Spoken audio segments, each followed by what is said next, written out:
प्रियजनों, राधे राधे, जय श्री कृष्ण। मेरा नाम है चाणक्य राज भारद्वाज और आप देख रहे हैं राशि ज्योतिष दर्पण मन का सुख जीवन का। प्रियजनों, हम चर्चा कर रहे हैं देवगुरु बृहस्पति के मार्गी होने के विषय में, जो कि वर्ष के अंतिम दिन यानी कि 31 दिसंबर सन 2023 को सुबह 7:08 पर देवगुरु बृहस्पति अपने मित्र मंगल की राशि मेष में मार्गी हो जाएंगे।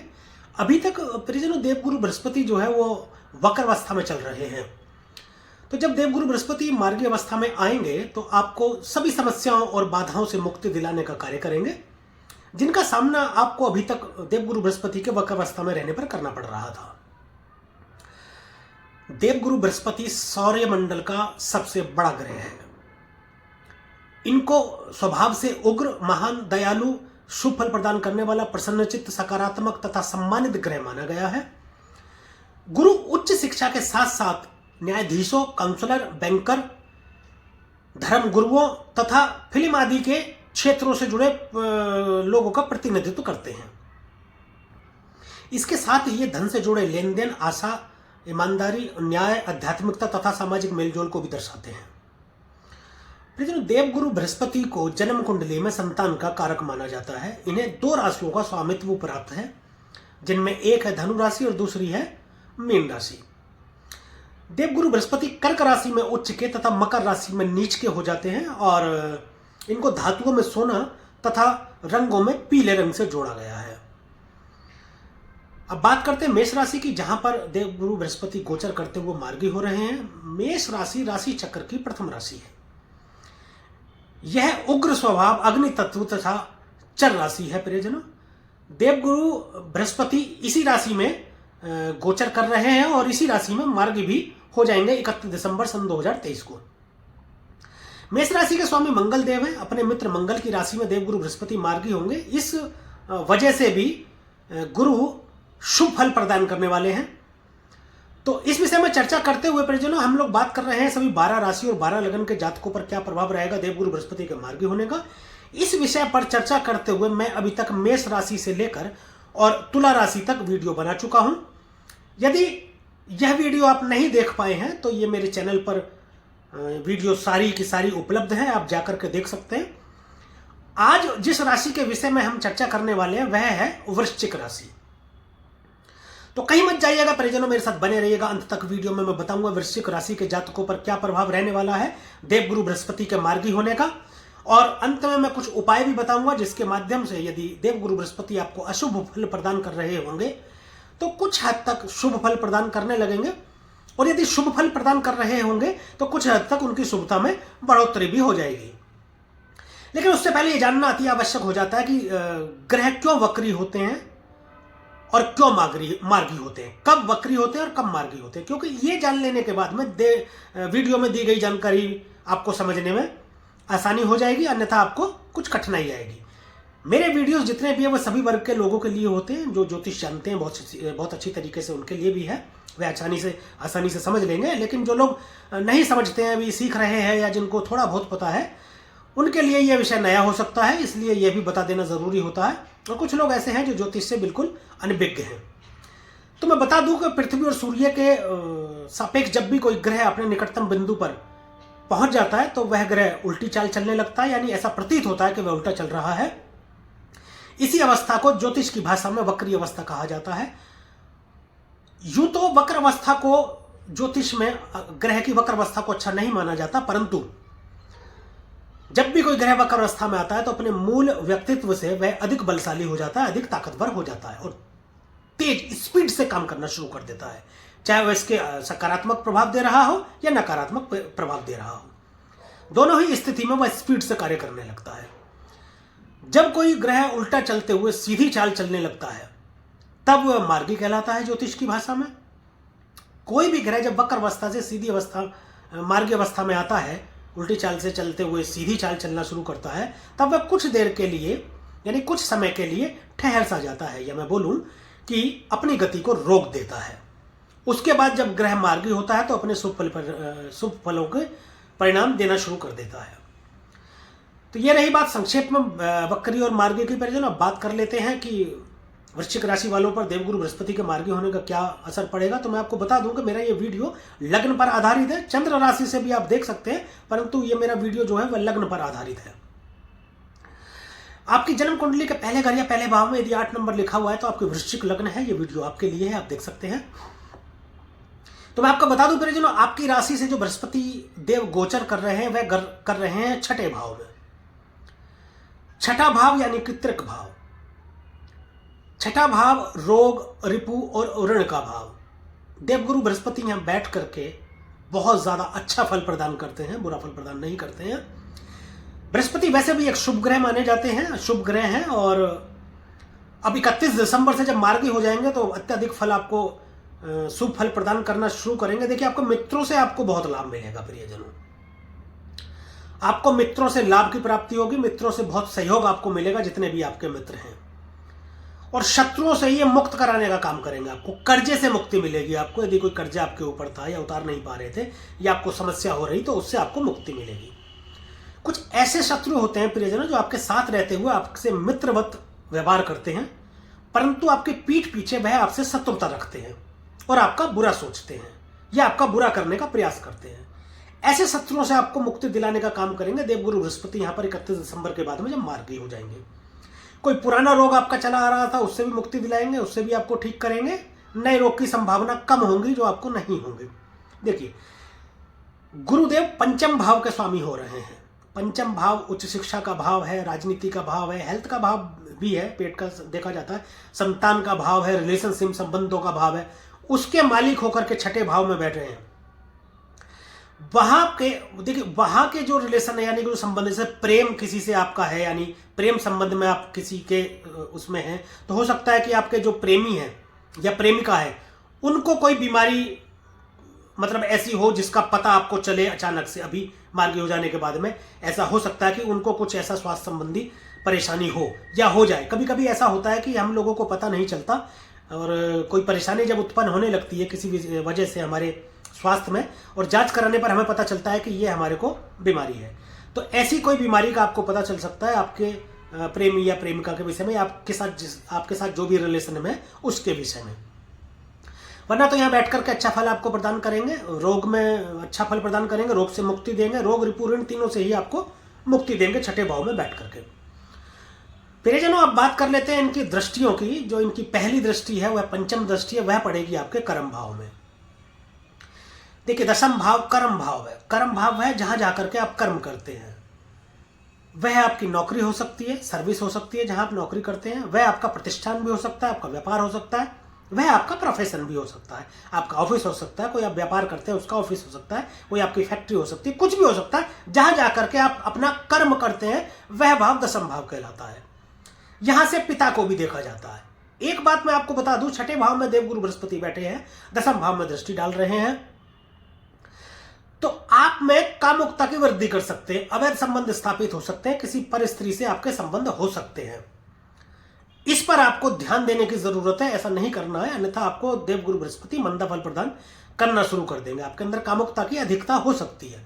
हो सकता है कोई अगर आप स्त्री हैं तो कोई पुरुष आपकी तरफ आसक्त हो जाए या आप उसकी ओर आसक्त हो जाए। यदि आप पुरुष हैं तो हो सकता है कोई स्त्री आपकी ओर आसक्त हो जाए या आप उसकी तरफ आसक्त हो जाए, जिसकी वजह से आपके अवैध संबंध स्थापित हो जाए। उनसे आपके बचाव करना है, अन्यथा आपको देवगुरु बृहस्पति उत्तम फल प्रदान नहीं करेंगे, अच्छा फल प्रदान नहीं करेंगे, मंदा फल प्रदान करेंगे, जिससे आपको परेशानी हो सकती है। कोर्ट कचहरी के चक्कर लगाने पड़ सकते हैं, आपको झूठे आरोप लग सकते हैं आपके ऊपर, तो ये आपको ध्यान थोड़ा देने की जरूरत है। वरना तो कार्य क्षेत्र में आपको बहुत सफलता प्रदान करेंगे। चुनाव यदि आप कहीं लड़ रहे हैं या लड़ने की सोच रहे हैं तो उसमें आपको विजयश्री दिलाएंगे देवगुरु बृहस्पति। यहाँ दशम भाव में दृष्टि डाल करके उत्तम फल प्रदान करेंगे। पिता से अच्छे संबंध बनाएंगे, मधुर संबंध करेंगे। संभावना यह है कि पिता से संबंध आपके अच्छे न चल रहे हों वक्रावस्था के दौरान, या पहले जब देवगुरु बृहस्पति मार्गी नहीं थे, हो सकता है अभी भी चल रहे हों। आपको कार्य क्षेत्र को लेकर के, आपके किसी कार्य में बात को लेकर के, मान लीजिए आपके मतभेद हो रहे हो, आप बोल रहे हो कि मुझे ये कार्य करना है और पिता ये कह रहे हो कि ये कार्य नहीं करना है, या पिता बोल रहे हो कि आपको ये कार्य ऐसे करना चाहिए और आप बोल रहे हो ये कार्य ऐसे करना चाहिए। इस बात को लेकर के कोई यदि आपके बीच में मतभेद बने हुए थे तो वह सुलह कराने का काम करेंगे देवगुरु बृहस्पति। आपको भी समझ आएगा ये बात कि शायद आप गलत है या सही है, तो आपको समझ आएगा, और पिता भी यदि कहीं गलत है तो उनको समझ आएगा, यदि वह सही है तो उनको समझ आएगा। यानी एक दिशा देने का आपको कार्य करेंगे। खुद भी मार्गी होंगे तो आपको भी सही मार्ग दिखाएंगे, इन्वेस्टमेंट के रास्ते खोलेंगे, आपको कार्य क्षेत्र में बढ़ोतरी करेंगे, आपके व्यापार में वृद्धि करेंगे। यदि आपका कहीं नौकरी है, यदि आप सर्विस करते हैं कहीं, तो उसमें भी प्रमोशन के योग बनाएंगे, आपके उच्च पद की प्राप्ति के योग बनाएंगे, प्रबल योग बनेंगे आपके। अब बात कर लेते हैं परिजनों, देवगुरु बृहस्पति की जो दूसरी दृष्टि है, वह सप्तम दृष्टि है, वह पड़ेगी आपके 12वें भाव में। 12वां भाव विदेश का भाव है। सैया सुख यहां से देखते हैं।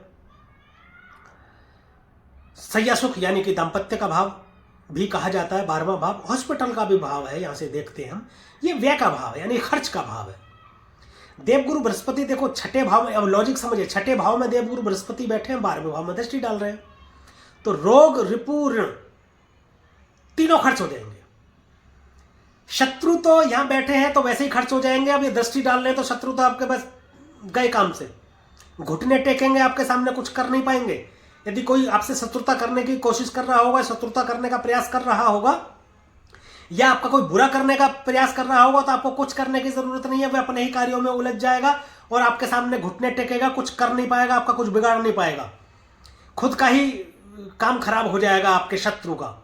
शत्रु को खर्च कर देंगे, रोग को भी खर्च कर देंगे। यदि आपका कोई रोग है, पुराना रोग है, तो उसको भी खर्च कर देंगे दृष्टि डाल करके, और कर्ज से तो मुक्ति आपको दिलाएंगे ही दिलाएंगे।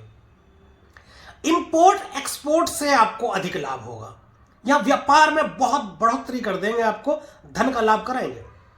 विदेशों से आपको शुभ समाचार मिल सकते हैं। अभी तक ये पूरी संभावना है कि हो सकता है कोई विदेश से आपको बिजनेस करते वक्त या व्यापार करते वक्त कोई आपकी मतलब डील हो रही हो, उसमें कोई बाधा आ रही हो, या हो करके कुछ मतलब रुक गई हो, तो वह जो बाधा है वह दूर हो जाएगी। 31 दिसंबर के बाद में आपको अच्छे ऑर्डर मिलने की संभावना है और अच्छे लाभ की संभावना है। विदेशों से भी आपको लाभ होगा। सैया सुख की बात करें तो ये बेडरूम की बात है, यानी कि आपके पति और पत्नी के रिश्तों में मधुरता लाएंगे। कुछ मनमुटाव चल रहा होगा या खटाव की स्थिति रही होगी, तो उसमें सुलह का कारण बनेंगे। ये देवगुरु बृहस्पति देखिए सुलह का कारक है, सुलह का कारण है। जहां कहीं भी संबंध खराब होते हैं तो देवगुरु बृहस्पति उसको रिपेयर करने का काम करते हैं, उसमें सुलह कराने का काम करते हैं। बीमारी में भी ये ठीक करने का काम करते हैं। संतान के भी कारक कहे जाते हैं। हर प्रकार से ये अच्छा काम करते हैं। और वैसे भी मार्गी होने जा रहे हैं, छठे घर में बैठ के आपके 12वें घर में दृष्टि डालेंगे, तो वैसे भी आपको शुभ फलों की प्राप्ति करेंगे। हाँ, थोड़े खर्चे बढ़ सकते हैं आपके, परंतु आमदनी से ज्यादा खर्चे नहीं होंगे। दिल खोल के खर्च कीजिए, जितना खर्च करेंगे उससे ज्यादा आपकी आमदनी होगी। तो परिजनों, आप बात करते हैं देवगुरु बृहस्पति की अंतिम दृष्टि यानी कि नवम दृष्टि की, जो कि पड़ेगी आपके धन भाव में, दूसरे भाव में। देखिए, दूसरा भाव धन का भाव है, कुटुंब का भाव है, पैतृक संपत्ति का भाव है, वाणी का भाव है, बचत का भाव है, बैंकिंग का भाव भी दूसरा भाव है। यहां दृष्टि डाल करके यहां भी वृद्धि करेंगे, आपके धन में वृद्धि करेंगे। पैतृक संपत्ति आपको मिल सकती है, कोई धन पुराना मिल सकता है, जो धन आपका फंसा हुआ हो कहीं, या हो सकता है आपको किसी ने पैसा दे दिया हो, आपने किसी को पैसा दे दिया हो और वह पैसा वापस नहीं मिल रहा था, तो वह पैसा भी अब आपको वापस मिल जाएगा। उसकी संभावनाएं बढ़ जाएंगी, उसके प्रबल योग बनेंगे। दूसरा भाव कुटुंब का भाव भी है, तो कुटुंब में आपके बढ़ोतरी होगी। मैं बता दूं, यदि आप खुद विवाह योग्य हैं या आपके परिवार में कोई विवाह योग्य है, तो उनकी शादी तय हो सकती है, शादी हो सकती है। इस दौरान कुटुंब में बढ़ोतरी हो सकती है, संतान उत्पत्ति हो सकती है। यदि आप संतान के बारे में विचार कर रहे हैं, यानी कंसीव करने का प्रयास कर रहे हैं, या आपको संतान में उत्पन्न होने में कोई समस्या आ रही है, तो वह समस्या दूर हो सकती है। इस वक्त प्रबल योग बने हुए आप प्रयास कर सकते हैं संतान उत्पत्ति के विषय में। कुटुंब में बढ़ोतरी होगी, विवाह आदि किसी का हो सकता है। वाणी आपकी सौम्य हो जाएगी, आपका जो बोलना है वह सौम्य हो, आपको समझ आएगा। अभी आपका दिमाग काम करने लगा, आपकी बुद्धि काम करने लगी, आपको समझ आएगा कि जो आप बोल रहे हैं वह सही बोल रहे हैं या गलत बोल रहे हैं, या कहीं आपके बोलने से कहीं सामने कोई कुटुंब में कहीं कोई मनमुटाव तो नहीं हो जाएगा, कहीं संबंध तो खराब नहीं हो जाएंगे। देवगुरु बृहस्पति आपको ऐसी दिशा देंगे, ऐसा मार्ग आपको दिखाएंगे, इन्वेस्टमेंट के रास्ते खोलेंगे आपके। बैंकिंग में इन्वेस्टमेंट कर सकते हैं आप, स्टॉक मार्केट में इन्वेस्टमेंट कर सकते हैं। दूसरा भाव इन्वेस्टमेंट का भी है, आपका धन संचय का भाव है, बचत होगी, अच्छे फल की प्राप्ति करेंगे दूसरे भाव में दृष्टि डाल करके देवगुरु बृहस्पति। तो परिजनों, ये रहा वृश्चिक राशि के जातकों पर देवगुरु बृहस्पति के मार्गी होने का प्रभाव। क्या असर डालेंगे देवगुरु बृहस्पति छठे घर में गोचर करते हुए मार्गी होने पर। अब बात कर लेते हैं परिजनों वृश्चिक राशि वालों के लिए कुछ उपायों की, जिससे देवगुरु बृहस्पति यदि अशुभ फल दे रहे होंगे तो कुछ हद तक उनकी अशुभता में कमी आएगी, और शुभ फल दे रहे होंगे तो कुछ हद तक उनकी शुभता में बढ़ोतरी होगी। देखिए परिजनों, आप एक काम कर सकते हैं, अपने शरीर के ऊपर किसी भी रूप में सोना धारण करें। वह हो सकता है आप गले में चेन पहन लें, वह हो सकता है आप सोने का ब्रेसलेट भी पहन सकते हैं, आप किसी भी प्रकार से आप कान बिनवा करके उसमें सोना पहन सकते हैं। आप अपने शरीर पर सोना धारण करें किसी भी रूप में। और एक उपाय मैं बता दूं, 600 ग्राम चने की दाल 6 दिन तक लगातार आप मंदिर में दान करें तो उत्तम फलों की प्राप्ति होगी आपको। और एक विशेष उपाय, आप नाभि, माथा और जुबान पर केसर का तिलक लगाएं, आपको बृहस्पति की अति शुभ फलों की प्राप्ति होगी। विष्णु सहस्त्र नाम का पाठ आप कर सकते हैं। आपके पास यदि समय की कमी है, विष्णु सहस्त्र नाम का पाठ आप पूरा नहीं कर सकते तो कोई बात नहीं, कोई दिक्कत नहीं है। जितना पाठ आप करते हैं एक दिन में, दूसरे दिन वहां से आगे करना शुरू करें और इसी प्रकार रोजाना विष्णु सहस्त्र नाम का पाठ करें तो देवगुरु बृहस्पति आपको शुभ फल प्रदान करेंगे। इसके साथ ही मैं बता दूं प्रियजनों, उपाय के साथ साथ देखिए कर्म प्रधान है, आपको कर्म अच्छे रखने की जरूरत है। यदि आप कर्म अच्छे नहीं रखते हैं तो कोई भी ग्रह आपको शुभ फल प्रदान नहीं करेगा। यदि आप अपने कर्म अच्छे रखते हैं तो कोई भी बुरा ग्रह भी होगा तो आपको अच्छा फल प्रदान करेगा। दूसरों के मन में अच्छा विचार रखें, अपने मन में अच्छा आचरण रखें। शराब, मांस, मदिरा का, अंडे का, मछली का सेवन ना करें। सात्विक रहें, क्योंकि ये एक संत ग्रह है, ऋषि ग्रह है, तो सात्विक आपको रहना है। परस्त्री गमन ना करें आप, आचरण आपको अपना अच्छा रखना है। तो परिजनों, अगर ये वीडियो आपको अच्छी लगी हो, पसंद आई हो, दी गई जानकारी से आप संतुष्ट हो तो लाइक करें वीडियो को, कमेंट करें तथा चैनल को सब्सक्राइब करें और बेल आइकन बटन को भी दबाएं ताकि इसी प्रकार और भी महत्वपूर्ण जानकारी आपको समय पर मिलती रहे। आज के लिए, अभी के लिए बस इतना ही। हम मिलेंगे अगली एक और वीडियो में किसी एक और विषय को लेकर के, एक और विषय के विषय में जानकारी लेकर के। तब तक के लिए परिजनों, राधे राधे, जय श्री कृष्णा। और आप देखते रहिए राशि ज्योतिष, दर्पण मन का, सुख जीवन का।